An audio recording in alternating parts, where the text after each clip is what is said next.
빅터 프랭클의 죽음의 수용소에서는 삶의 의미에 대한 탐색의 개념을 탐구하는 강력하고 시사하는 바가 많은 책입니다. 이 책은 제2차 세계대전 중 나치 강제 수용소에서 수감되었던 프랭클의 개인적인 경험과 삶의 의미에 대한 철학적 탐구를 결합한 것입니다. 이 책은 널리 찬사를 받았으며 전 세계적으로 수백만 부가 판매되었으며 사람들이 자신의 삶에서 의미와 목적을 찾도록 영감을 줍니다. 책의 첫 번째 부분은 강제 수용소에서 프랭클의 경험에 대한 회고록입니다. 그는 굶주림, 질병, 포획자들의 끊임없는 학대 등 자신과 동료 수감자들이 견뎌낸 잔인한 상황에 대해 직접 설명합니다. 그가 직면한 공포에도 불구하고 프랭클은 인생의 의미와 목적을 찾기로 결심했습니다. 그는 자신의 가치관과 신념을 반성하기 위해 수용소에서 시간을 어떻게 사용했는지, 그리고 고통을 겪고 있는 다른 사람들을 돕기 위해 자신의 경험을 어떻게 사용했는지에 대해 씁니다.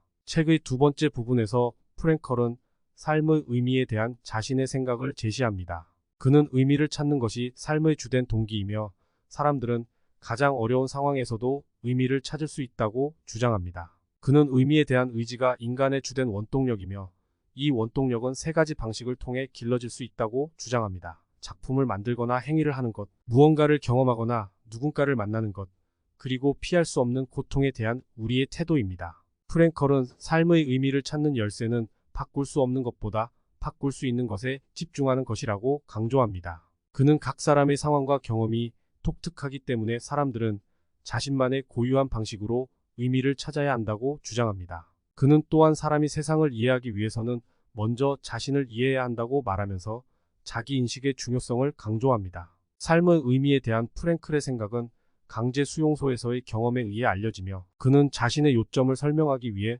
자신의 삶에서 예를 들었습니다. 그는 자신의 경험을 사용하여 의미에 대한 의지가 인간의 주요 원동력이라는 생각에 기반한 로고테라피라고 하는 자신만의 치료 형태를 개발하는 방법에 대해 씁니다. 로고테라피는 사람들이 자신의 가치와 신념을 탐구하고 자신만의 고유한 목적을 이해하도록 도움으로써 삶의 의미를 찾도록 돕는 데 중점을 둡니다. 이 책은 또한 고통의 개념과 그것이 어떻게 의미의 원천으로 변형될 수 있는지 탐구합니다. 프랭클은 고통을 삶의 일부로 받아들이고 개인의 성장과 자기 발견의 기회로 사용함으로써 고통이 의미로 바뀔 수 있다고 주장합니다. 그는 자신과 동료 수감자들이 상황과 같이 바꿀 수 없는 것보다 자신의 태도와 신념과 같이 바꿀 수 있는 것에 초점을 맞춤으로써 고통에서 의미를 찾을 수 있었던 방법에 대해 씁니다. 결론적으로 의미에 대한 인간의 탐색은 의미에 대한 탐색이 삶의 주요 동기라는 생각을 탐구하는 심오하고